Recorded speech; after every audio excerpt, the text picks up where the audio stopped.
నమస్తే, నేను సిరి. గత కొంతకాలంగా మనం చూస్తున్నట్టయితే సోషల్ మీడియా వేదికగా గత ప్రభుత్వ హయామే కావచ్చు, ఆ తర్వాత అయినా కూడా సోషల్ మీడియా వేదికగా చేసుకొని మహిళల పట్ల ఎట్లాంటి దుర్భాషలు ఆడారు, అసలు మహిళలని చూడకుండా వాళ్ళ మార్ఫింగ్ ఫోటోలు, వీడియోలు సోషల్ మీడియా వేదికగా ఎలా విడుదల చేశారనేది మనం చూసాం. ఇందులో భాగంగా వర్ర రవీందర్ రెడ్డి చేసిన కొన్ని వ్యాఖ్యలు అయితే అవి మనం మాటల్లో చెప్పలేనివి. సో దీంతోనైతే ఆయనని అరెస్ట్ చేయడం జరిగింది, విచారణ కూడా చేపట్టడం జరిగింది. అయితే ఇప్పుడు తను చెప్పేది ఏంటంటే తన వెనకాల వేరే వాళ్ళు ఉన్నారు, వాళ్ళు చెప్పిన ఇన్స్ట్రక్షన్స్తో నేను ఇలాంటివన్నీ చేశానని చెప్పడం జరిగింది. దీని మీద ప్రసంగించడానికి ఈరోజు మనకి తెలియజేయడానికి అసలు ఏం జరిగింది, అసలు ఏపీలో ఇలాంటివన్నీ ఎందుకు జరుగుతున్నాయి, ఎవరు వీళ్ళు వెనకాల ఉండి నడిపిస్తున్నారు అన్న అంశాన్ని మనతో చర్చించడానికి ఈరోజు మనతో పాటు ఉన్నారు ఏపీ కాంగ్రెస్ అధికార ప్రతినిధి కాసరగట్ల నాగార్జున గారు. నమస్కారం సార్. నమస్కారం మేడం. సార్, ఇప్పుడు చూస్తుంటే ఏపీలో గత ప్రభుత్వ హయాంలో 5 సంవత్సరాలు సోషల్ మీడియా వేదిక చేసుకొని వాళ్ళు వీళ్ళని తేడా లేదు, మహిళలు, చిన్నపిల్లలు ఇలా ఎలాంటి తేడా లేకుండా వాళ్ళ గురించి అసభ్యంగా మాట్లాడడం, వీడియోలలోనే చంపేస్తాను బెదిరించడం, ఇలాంటివన్నీ అప్పుడు ఎప్పుడు కూడా వాళ్ళు డైరెక్ట్గా మాట్లాడినా కూడా పోలీస్ అధికారులు ఎవరు కూడా వాళ్ళ మీద చర్యలు తీసుకోలేదు. ఇప్పుడు చర్యలు తీసుకుంటున్నా కూడా ఏదో ఒక రకంగా తప్పించుకోవడానికి మా వెనకాల వీళ్ళు చేయబట్టే, వీళ్ళ ఇన్స్ట్రక్షన్స్ వల్లే మేము ఈరోజు ఇలా చేసాం, ఆ పలానా రోజు అలా చేసాం, వాళ్ళ మీద ఇలాంటివి మాట్లాడమని చెప్తున్నారు. అసలు వీళ్ళకి ఎలాంటి శిక్ష ఇస్తే మంచిది? ఇప్పటికి కూడా సోషల్ మీడియాని ఇంకా అలానే ఉపయోగిస్తున్నారు, వాళ్ళు మంచికి కాకుండా ఇలాంటి వాటికి ఉపయోగిస్తున్నారు. సో వీళ్ళని అసలు ఏం చేస్తే మంచిది అంటారు? మేడం, సోషల్ మీడియా వల్ల మంచి ఉంది, చెడు ఉంది. కాకపోతే అది మంచి కోసం వాడితే మంచి జరుగుతుంది. ఏదైనా ఇన్సిడెంట్ జరిగినా, ఏదైనా ఇన్ఫర్మేషన్ షేర్ కావాలన్నా, లేదు భావ ప్రకటన స్వేచ్ఛ అందరికీ ఉంది, అది సోషల్ మీడియా ద్వారా చెప్తే దానివల్ల చాలామందికి తెలిసింది. ఇంతకుముందు ఏంటంటే మీడియా అంటే శాటిలైట్ మీడియా ఉండటం వల్ల అందరికీ ప్రాతినిధ్యం దొరికేది కాదు, చాలా తక్కువ మందికే ప్రాతినిధ్యం దొరికేది. వాళ్ళు మాత్రమే మాట్లాడే, వాళ్ళు మాత్రమే అనాలిసిస్ బయటకు వచ్చేది. కానీ ఇప్పుడు ఒక మొబైల్ వచ్చిన తర్వాత, డేటా ఇదైన తర్వాత, సోషల్ మీడియా అవేర్నెస్ వచ్చిన తర్వాత ఇప్పుడు మీరు కావాలంటే మీరు వ్యక్తం చేయొచ్చు, నేను పర్సనల్గా వ్యక్తం చేయొచ్చు. దానివల్ల ఏంటంటే అందరి భావాలని వ్యక్తం చేయడానికి it's good platform. First one అంటే ఇన్ఫర్మేషన్ తెలుసుకోవడానికి కూడా ఈజీగా ఉంటుంది. అయితే ఇది మంచి కోసం వాడుతున్నారంటే లేదు మేడం, చాలా చాలా దారుణంగా వాడుతున్నారు. గత 5 ఏళ్ళలో సోషల్ మీడియాలో ఎన్ని అగాత్యాలు చేశారంటే, ఎన్ని అక్రమాలు చేశారు, ఎన్ని ఇదిగా చేశారంటే అది నిదర్శన ఈరోజు కేసుల రూపంలో బయటకు వస్తుంది. మీరు చూసారు లేదంటే last 8 months 9 months back YS Sharmila Reddy గారు నా మీద ఇలాంటి మాటలు మాట్లాడుతున్నారు, అది కరెక్ట్ కాదు, నేను ఒక మహిళని, రాజకీయం చేయడానికి వచ్చాను, రాజకీయంగా నన్ను ఎదుర్కోండి, రాజకీయంగా నన్ను ప్రశ్నించండి, నేను దానికి జవాబుదారీగా ఉంటాను, ఆన్సర్లు చెప్తాను. కానీ ఇలా బూతులు తిట్టడం, పర్సనల్ లైఫ్లోకి తొంగి చూడటం ఇది కరెక్ట్ కాదని చెప్పేసి అప్పుడున్న ఎస్పీకి కానీ రిమైనింగ్ పోలీసులకు కానీ వెళ్ళి కంప్లైంట్ చేయడం కూడా జరిగింది మేడం. ఆ కంప్లైంట్ ఏం చేశారు? తీసుకెళ్ళి చెత్త బుట్టలో పడేశారు. జగన్మోహన్ రెడ్డి గారి సొంత చెల్లి, అదిగాక ఒక నేషనల్ పార్టీకి పిసిసి అధ్యక్షురాలు, ఆమె కంప్లైంట్ ఇస్తేనే ఒక స్త్రీకి దిక్కు లేదంటే ఏపీలో స్త్రీల పరిస్థితి ఎంత దారుణంగా ఉందో చూడండి గత 5 సంవత్సరాలు. అంటే ఇప్పుడు చూస్తున్నట్టయితే మీరు అంటున్నారు షర్మిల గారి మీద, అంటే ఒక ఆమె ఏపీ పిసిసి చీఫ్ అధ్యక్షురాలు. ఇప్పుడు చూస్తే మరి విజయమ్మ మీద చేసే వాటిని ఏమంటారు? అసలు వాళ్ళు అలా చేస్తున్నా కూడా ఇలాంటి యాక్షన్ తీసుకోవట్లేదంటే వీళ్ళని అసలు ఏం చేయాలి? అంటే ఇప్పుడు ఇక్కడ పోలీసులు మనం చూసినట్టయితే పవన్ కళ్యాణ్ గారు ఒక వార్నింగ్ లాంటిది కూడా ఇచ్చారు. నేనే కనుక ఒకవేళ హోంశాఖ తీసుకుంటే పోలీసులు వాళ్ళకు కూడా హెచ్చరించారు, మీ పనులు మీరు చెయ్యండి, ఎవరికి కొబ్బుగా ఆచకండి అని కూడా చెప్పారు. అయినా కూడా ఇంకా వీళ్ళకి రాచ మర్యాదలు చేస్తున్నారంటే ఇంకా కూడా వైసీపీ వాసన వదలలేదంటారా? ఇంకా పోలీసుల్లో ఇంకా మార్పు రాలేదు మేడం, వాళ్ళు ఇంకా ఓల్డ్ గవర్నమెంట్ అనుకుంటున్నారు. ఇందులో కొంచెం చెప్పాలంటే కూటమి ప్రభుత్వానికి మనం కొంచెం మంచి మార్కులు వేయచ్చు. పోలీసులు ఇంతకుముందు గత 5 సంవత్సరాలు వాళ్ళు వైసీపీ కార్యకర్తల్లాగా పనిచేశారు. కార్యకర్తల్లాగా జనసేన కానీ, టీడీపీ కానీ, కాంగ్రెస్ కానీ ఏదన్నా ఒక్క మాట గౌరవప్రదంగా భావప్రకటన స్వేచ్ఛగా మాట్లాడి సోషల్ మీడియా ఒక పోస్టు పెడితే వాళ్ళని ఎంత ఇబ్బంది పెట్టారో మనకు తెలుసు. కానీ వాళ్ళ యొక్క సోషల్ మీడియా హ్యాండిల్స్ కానీ వాళ్ళ సోషల్ మీడియా లీడర్స్ కానీ సోషల్ మీడియా కార్యకర్తలు కానీ ఎంత దారుణంగా పోస్టులు పెట్టినా కానీ వాళ్ళ మీద ఒక కేసులు లేకపోవటం ఆశ్చర్యకరం. కేసు పెట్టకపోను వాళ్ళకి డబ్బులు ఇచ్చి ఎంకరేజ్ చేశాడు మనం. ఇంత దారుణంగా దిగజారింది. ఇప్పుడు కూటమి ప్రభుత్వం మారిన తర్వాత వీళ్ళు ఇలాంటి చర్యలు తీసుకోవటం, అది ఎవరైనా సరే మంచి చేస్తే మంచినే మనం చెప్పాలి. కూటమి ప్రభుత్వం వీళ్ళ మీద ఇప్పటికైనా సరే నిద్రలేచి, కూటమి ప్రభుత్వం 4-5 సంవత్సరాలకైనా సరే 4-5 నెలలకైనా సరే నిద్రలేచి వాళ్ళ మీద కేసులు పెట్టాలి. దీన్ని ఇంతటితో మనం కట్టడి చేయాలి, లేదంటే ఫ్యూచర్ మరీ దారుణంగా ఉంటుందని చెప్పి ఇప్పుడు నిద్రలేసి ఇప్పుడు యాక్షన్ మొదలుపెట్టారు మేడం. దానికి కాంగ్రెస్ పార్టీ ఫుల్ సపోర్ట్ ఉంటుంది. ఎందుకంటే తప్పు ఎవరు చేసినా తప్పే.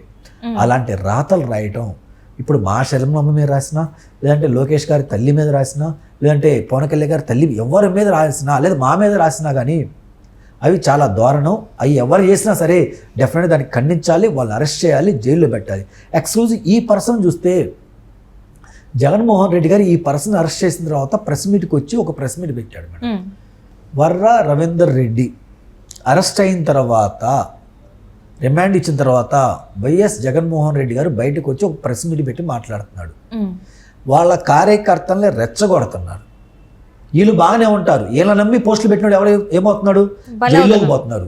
ఆల్రెడీ కొంతమంది అసలు జగన్మోహన్ రెడ్డి గారు అధికారం లేనప్పుడే అతను సపోర్ట్ చేసిన ఐఏఎస్ ఐపీఎస్ మొత్తం జైలుకి వెళ్ళారు. ఐఏఎస్ ఐపీఎస్లకే దిక్కు లేకపోతే ఇప్పుడు జగన్మోహన్ రెడ్డి గారిని నమ్ముకొని ఇలాంటి తప్పుడు పోస్టులు పెడితే వాళ్ళ పరిస్థితి ఏంది? వాళ్ళు జైలుకి వెళ్ళటమే కదా.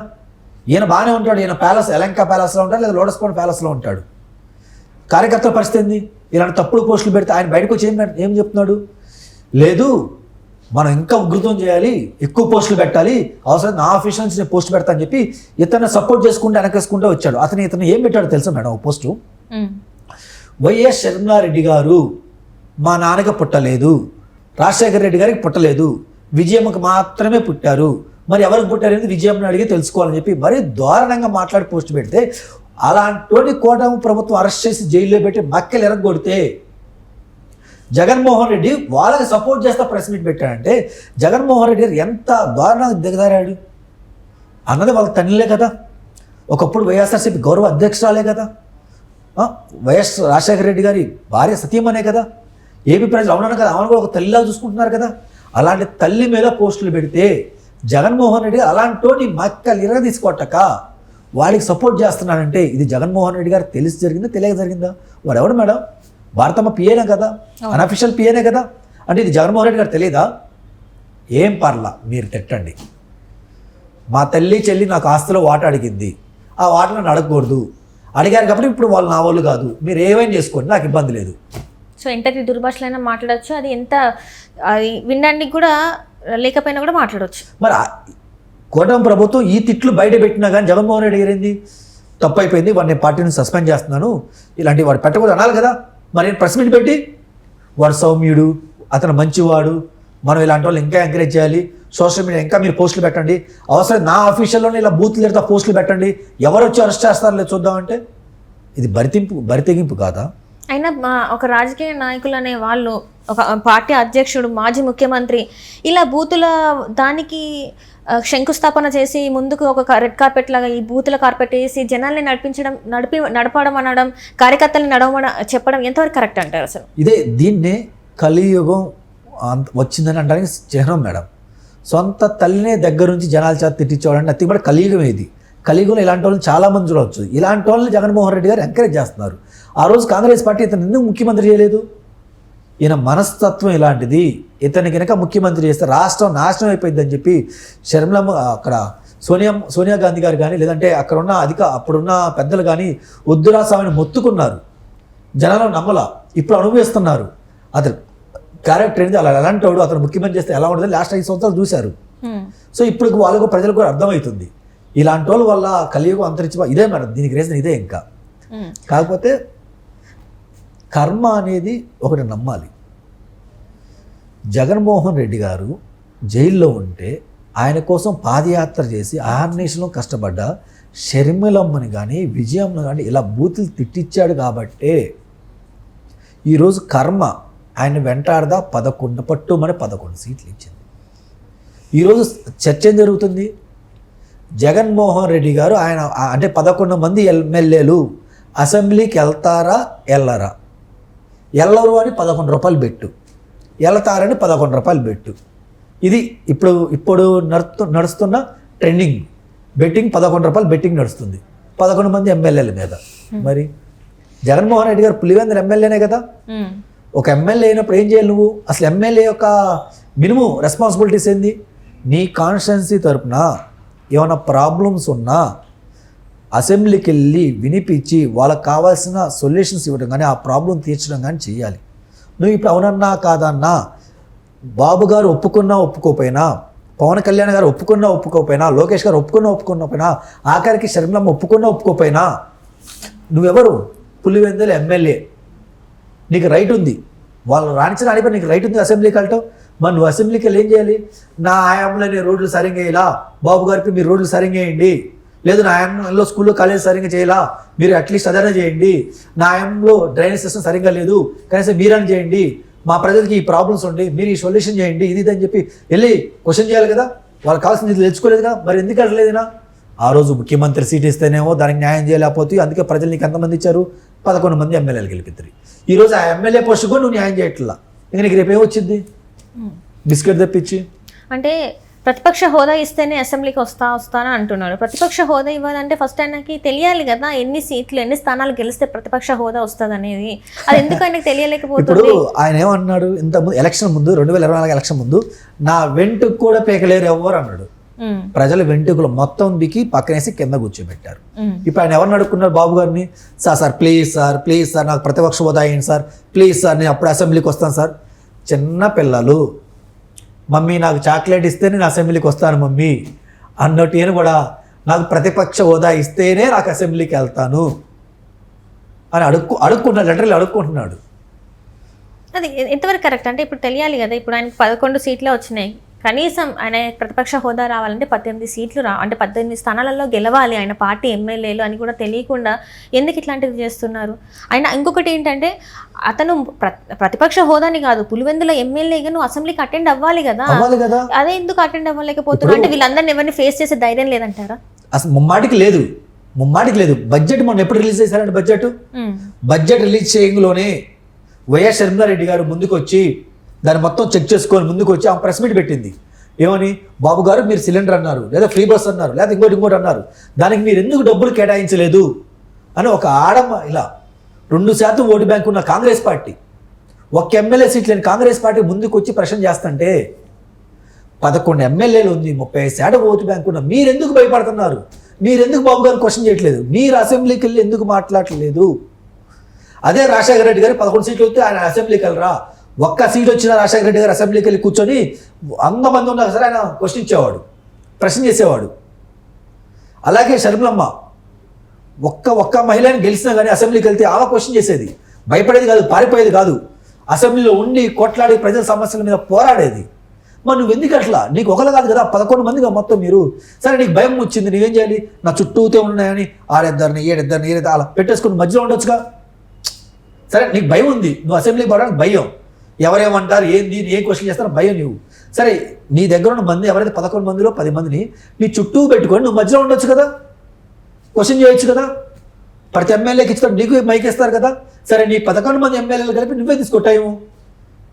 నీకు అర్థమవుతుంది మేడం, 11 మంది ఎమ్మెల్యేలు కలిపి టైం నువ్వే తీసుకో. వాళ్ళు లేకపోతే అప్పుడు ప్రజలకు వచ్చి చెప్పు. నువ్వు వెళ్ళకుండా నాకు మైక్ ఇట్లేదు అని వెళ్తేగా మైక్ ఇచ్చేది తెలిసేది ప్రజలకు కూడా. భయం, అసెంబ్లీ అంటే భయం, యాడ మీద పడతారు. ఎందుకని? ఈయన అధికారంలో ఉన్నప్పుడు అదే చేశాడు కదా. ఆ భయం యాడికి పోయింది? ఈయన పులివెందుల పులి కాదు, పులివెందుల పిల్లి. అంటే ఇప్పుడు ఒకటి ఏంటంటే ఈరోజు డిప్యూటీ స్పీకర్గా RRR గారు ప్రమాణ స్వీకారం చేస్తున్నారు. ఒకవేళ ప్రతిపక్ష హోదా అయినా ఇచ్చారనుకోండి, మరి ఇప్పుడు RRR గారు అక్కడ డిప్యూటీ స్పీకర్గా ఉన్నారు, మరి నా అసెంబ్లీకి వస్తారా? వచ్చే అవకాశాలు ఉన్నాయంటారా? మీరు ఏమనుకున్నారు? వస్తారనుకుంటున్నాడా?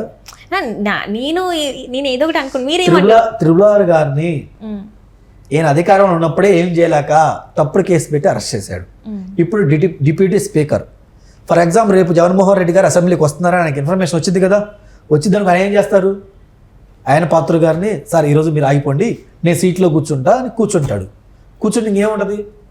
RRR గారు ప్రిపేర్ కావాల్సిన అవసరంలా, ఆయన సబ్జెక్ట్ మొత్తం మైండ్లో ఉంటుంది. ఎప్పుడు ఏ క్వశ్చన్ ఎలా అడిగినా టక్క టక్క చెప్తాడు.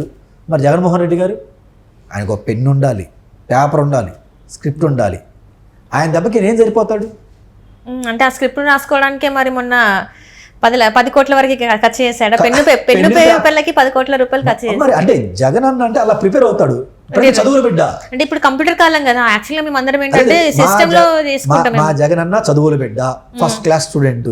ఇప్పటికైనా సార్ పెన్ను పేపర్ పెట్టి ABCD అని రాసుకుంటాడు. అప్పుడప్పుడు మర్చిపోతాడు. మరి మేము ప్రాక్టీస్ చేసుకోవాలి కదా. ఆ ప్రాక్టీస్ కోసం 10 కోట్లు ఖర్చు అయింది మేము. పాపం చాలా తక్కువ ఖర్చు అయినట్టు. చాలా తక్కువ మేము అసలు. మేమైతే అట్లా చదువుకోలేదు. మేము చాలా అంటే ఇట్లా చదువుకోవాలని మాకు తెలియక మేము వేరేలాగా చదువుకున్నాం యాక్చువల్గా. అంటే మా అన్న ఫస్ట్ క్లాస్ స్టూడెంట్ కదా, కొంచెం అది అట్లా ఆ విధంగా చదువుకోవాలి. ఓకే ఫైన్, బాగానే ఉంది. కానీ ఇక్కడ మరి బోరుగడ్డ అనిల్ పరిస్థితి ఏంటంటారు? ఇప్పుడు బోరుగడ్డ అనిల్కి మనం వీడియోలు చూసాం. జగన్ అన్న ఒక అరగంట పర్మిషన్ ఇస్తే చంద్రబాబు నాయుడు గారిని లేపేశారుగా. చంద్రబాబు నాయుడు గట్టిగా లేపేశారుగా. ఇది నోడు దోల. ఆయన అట్లనే పవన్ కళ్యాణ్ నీ ఇంట్లోకి వస్తా, నీ ఆడపిల్లలు జాగ్రత్త, ఇట్లా మాట్లాడినప్పుడు అసలు అప్పుడు ఎందుకు కేసులు ఫైల్ చేయలే అంటారు? వైసీపీ గవర్నమెంట్లో సభ్య సమాధానం చూస్తుంటే ప్రజలు మనం చూస్తున్నారు. 151 సీట్లు ఇచ్చారు. తక్కువ వయసులో మనకి మంచి మ్యాండేట్ ఇచ్చారు.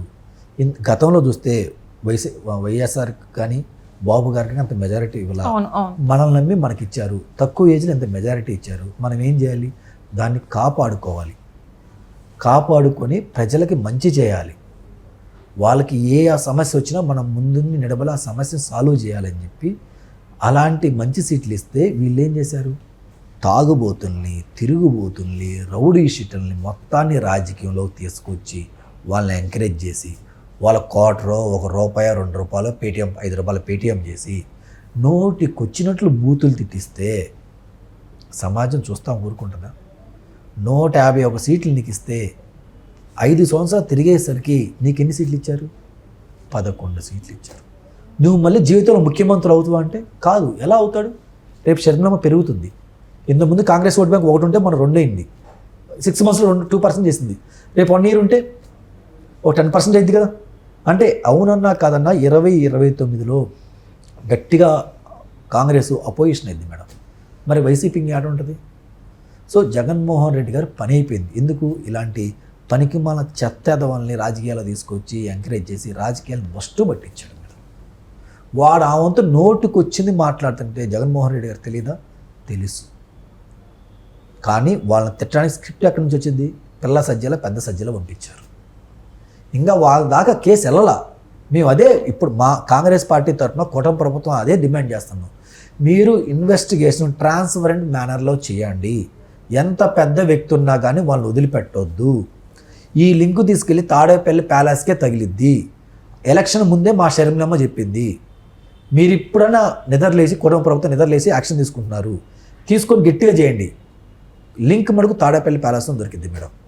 అంటే ఇదంతా కూడా ఇప్పుడు సజ్జల గారిని కూడా ఒకవేళ అరెస్ట్ చేస్తే ఆయన వెనకాల ఉన్న పేరు బయటకు వస్తుంది అంటారా? ఇవన్నీ పిల్ల చేపలు మేడం. ఇవన్నీ తిమింగలాలు ఉన్నాయి. పిల్ల సజ్జల, పెద్ద సజ్జల, వివేక్, ఆయన కడప ఎంపీ ఒక ఆయన, విజయసాయి రెడ్డి ఒకళ్ళు, దాని వెనకున్న జగన్మోహన్ రెడ్డి, అందరూ కలిసి వస్తారు. ఆఖరికి ఐప్యాక్ శాలరీ కూడా గవర్నమెంట్ డబ్బుల నుంచి చేశారంటే ఎంత దుర్మార్గం. అంటే ప్రజల్ని తిట్టడానికి ప్రజల డబ్బులే ఇచ్చి నువ్వు పంపించావంటే ఎంత పుణ్యాత్ముడు జగన్మోహన్ రెడ్డి. అసలు నిజంగా జనాలు పిచ్చోళ్ళని ఎలా చేయాలో జగన్మోహన్ రెడ్డి దగ్గర నేర్చుకోవాలి. అంటే ఇందాక మీరు మాట్లాడినట్టు మందు తాగించి మద్యం తాగించాను. మద్యం స్కామ్ ఎక్కడ కూడా మనం డిజిటల్ పేమెంట్ చేస్తాం ఎక్కడైనా కూడా, కానీ ఏపీలో మాత్రం డిజిటల్ పేమెంట్స్ లేవు. అది కూడా ఏంటంటే ఓన్లీ మద్యం షాప్లలో డిజిటల్ పేమెంట్స్ లేవు, ఆన్ క్యాష్ ఇవ్వాలి. అండ్ ఇంకొకటి ఆ క్యాష్ అంతా ఎట్టిపోయింది. ఈ స్కామ్ ఎవరైతే వాసుదేవ రెడ్డి ఉన్నాడో ఆయన అరెస్ట్ అయితే చాలా వరకు పేర్లు వస్తాయని చెప్పేసి ఆయనకి షెల్టర్ ఇచ్చేది కూడా ఇప్పుడు జగన్మోహన్ రెడ్డి అంటున్నారు. 100% అదే మీ కూటమి ప్రభుత్వం చేసే మిస్టేక్ అయ్యే. లిక్కర్ స్కామ్ దేశంలో అతి పెద్ద స్కామ్ అయింది. ఎందుకంటే ₹1 ఆన్లైన్ పేమెంట్ లేదు. సరే ఒక రోజు కాకపోతే ఇంకో రోజు లేదు, ఒక షాప్ లేకపోతే ఇంకో షాప్లో ఉండాలి కదా. ఎందుకు అది గవర్నమెంట్ షాపుల్లో, ప్రైవేట్ షాప్లో కాదు. అంటే వీళ్ళ దగ్గర పేటిఎం ఇంకో మిషన్ ఇన్స్టాలేషన్ చేయాలని డబ్బులు లేవా, సాఫ్ట్వేర్ లేవా, ఎక్విప్మెంట్ లేవా, జనాలు లేరా, అందరూ ఉన్నారు. కానీ మీరు ఎందుకు ఎంక్వైరీ చేయాల? అంటే ఇది ఎన్ని లక్షల కోట్ల స్కామ్.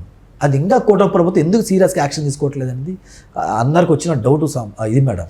బహుశా దాన్ని వీళ్ళు నీళ్ళు కాస్తున్నారు అర్థం కావట్లేదు, ఏం చేస్తున్నారు అర్థం కావట్లేదు. అంటే చంద్రబాబు నాయుడు గారు చెప్తున్నారు కదా, ప్రతి ఒక్క దానికి కూడా సరైన సాక్ష్యంతోనే మేము చట్టపరమైన చర్యలే తీసుకుంటాం, ఆవేశపడకండి. ఎందుకంటే ప్రజలు అడుగుతున్నారు ఇంకెప్పుడు మీరు యాక్షన్స్ తీసుకుంటారు మమ్మల్ని 5 సంవత్సరాలు. కాంగ్రెస్ పార్టీ కూడా అదే డిమాండ్ చేస్తుంది. సరే మీరు నిజంగానే ప్రాపర్ ఎవిడెన్స్ కోసం వెయిట్ చేస్తున్నారంటే చేయండి, కానీ అలా ఎవిడెన్స్ అని చెప్పి 5 సంవత్సరాలు మీరు సుదీర్ఘంగా అవుతారంటే అది తప్పు కదా. ఎవిడెన్స్ దొరకలా, ఇంకా ట్రై చేయండి, అవసరం సిబిఐ ఎంక్వైరీ చేయండి, అంతేగాని ఇదే 5 సంవత్సరాలు ప్రొలాంగ్ చేస్తే మళ్ళీ వేస్ట్ కదా. ఇప్పుడు మరి లోకేష్ గారు కూడా చెప్తున్నారు ఏంటంటే చాప్టర్ 3 రెడ్ బుక్లో చాప్టర్ 3 ఓపెన్ అవుతుంది, ఇంకా అప్పుడే ఎంతమంది పేర్లు బయటకు వస్తాయి అంటున్నారు. మీ ఉద్దేశం ప్రకారం చాప్టర్ 3 ఓపెన్ అయితే పరిస్థితి ఏంటి, ఎవరెవరి పేర్లు బయటకు వచ్చే అవకాశం ఉందంట? అంటే ఇప్పుడు దాకా చిన్న కార్యకర్తలు, చిన్న లీడర్లు, చోట మోట లీడర్లను చూశారు. నాకు తెలిసి రేపు చాప్టర్ 3 కనుక ఓపెన్ అయిందనుకో పెద్ద తిమింగ్లాలే పడతాయి. అంటే ఎవరైతే లెక్కర్ మనం చెప్పిన లెక్కర్ ఆ రెడ్డి ఉంటాడు, వెంకటరెడ్డి, లిక్కర్ స్కామ్కి వచ్చేసి వాసుదేవరెడ్డి, అంతకన్నా పెద్ద స్కామరు పెద్దిరెడ్డి రామచంద్రారెడ్డి, నితిన్ రెడ్డి, విజయసాయి రెడ్డి, సజ్జల భార్గవ్ రెడ్డి, ఈ రెడ్లందరూ అప్పుడు దొరుకుతారు మేడం. అది చాప్టర్ నెంబర్ 3లో ఉంటుందని కాంగ్రెస్ పార్టీ తరఫున మేము ఎగ్జామ్షన్లో ఊహించుకుంటున్నాం. మరి ఏం జరిగింది ఏంటంటే టీడీపీ వాళ్ళే చెప్పాలి దానికైతే. మరి వీళ్ళకి సరైన శిక్షలు పడతాయి, ఎందుకంటే మనం చూసాం 11 సంవత్సరాలు 12 సంవత్సరాలుగా ఇంతవరకు ఎక్కడ విని ఎరగని రీతిలో ఒక మనిషి బెయిల్ మీద ఉన్నది ముఖ్యమంత్రి అయిందంటే ఈ వ్యక్తే, ఇంకా ఎవరు లేరు. అదే గిన్నిస్ బుక్లో ఎక్కాలంటే చరిత్ర జగన్మోహన్ రెడ్డి గారు ఒక్కలే ఉంది. అంటే అందరు గిన్నిస్ బుక్లలో ఎక్కేది ఏ రకంగా అంటే ఎవరు సాధించలేనిది ఒక గొప్ప పనులు చేసి జగన్ కూడా సాధించాడు కదా. అన్ని సంవత్సరాలు బెయిల్ మీద ఉంటాయి, ఎవరికైనా సాధ్యమైందా? ఆలోచించండి, అన్ని సంవత్సరాలు బెయిల్ మీద ఉంది, 100% 5 years సీఎంగా కంప్లీట్ చేసుకున్న చరిత్ర ఎవరిది? జగన్మోహన్ రెడ్డి గారిది. కోర్టుకు రమ్మంటే ఆయన ఏం చెప్పాడు? ప్రజాధనం వృధా అవుతుంది. మరి ఇప్పుడు పులివెందుల ఎమ్మెల్యే కదా, ఇప్పుడు ఎందుకు పట్ల? అసలు అసెంబ్లీకి రాని అతనికి ఎమ్మెల్యేగా ఆయన రాజీనామా చేయొచ్చు కదా, అసెంబ్లీకి రానప్పుడు. జనాలు ఈయన ఏం చెప్పినా నమ్ముతారని అనుకుంటున్నారు మేడం. ఏం చెప్పినా నమ్ముతారు జనాలు, పిచ్చోళ్ళు, పనికిమాలినోళ్ళు. నేను ఏం చెప్పినా నమ్ముతారని ఒక దూరంలో ఆయన మైండ్ సెట్లో ఉన్నారు. ఆయన అలాగే ఉండాలి, ఆ పార్టీ కనుమరుగైపోవాలి, కాంగ్రెస్ ఫామ్లోకి వచ్చింది. ఇప్పుడు మరి మొత్తానికి మీరు ఏపీలో కూటమి ప్రభుత్వం ఉంది, మీరు కాంగ్రెస్ తరపున మరి కూటమి ప్రభుత్వాన్ని ఏం కోరుకుంటున్నారు, ఏం చేయాలనుకుంటున్నారు? మేమైతే ఒకటే కోరుకుంటున్నాం మేడం, ఇలాంటి తప్పుడు పోస్టులు పెట్టేది ఏ పార్టీ అయినా సరే, అది మీ టీడీపీ అయినా సరే, జనసేన అయినా సరే, బీజేపీ, అలాగే కాంగ్రెస్ అయినా, వైసీ, ఎవరైనా పర్లా, ఇలాంటి తప్పుడు పోస్టులు పెట్టే వాళ్ళని మనం కట్టడి చేయాలి. లేదంటే ఫర్దర్గా వచ్చే రోజుల్లో చాలా ప్రమాదకరం. దాని మీద అవసరం సపరేట్ యాక్ట్ తీసుకురావాలి. ఫేస్బుక్ కానీ ఇన్స్టాగ్రామ్, సోషల్ మీడియా ఎవరైతే ఉన్నారో మేనేజ్మెంట్కి, వాళ్ళకి అవసరమైతే నోటిఫికేషన్స్ సర్క్యులర్స్ ఇష్యూ చేసి ఇలా జరుగుతుంది, ఇలా జరగకుండా మీరు ఏం చేయగలరు ఏందని చెప్పి వాళ్ళకి అవసరమైతే వాళ్ళకి నోట్స్ ఇష్యూ చేసి ఇలాంటివి ఫ్యూచర్లో పునరావృతం కాకుండా చూసుకోవాల్సిన బాధ్యత కూటమి ప్రభుత్వం ఉంది. ఇది చేస్తే దానికి కాంగ్రెస్ పార్టీ తరఫున ఫుల్ సపోర్ట్ ఉంటుంది. Right sir, right, thank you so much sir.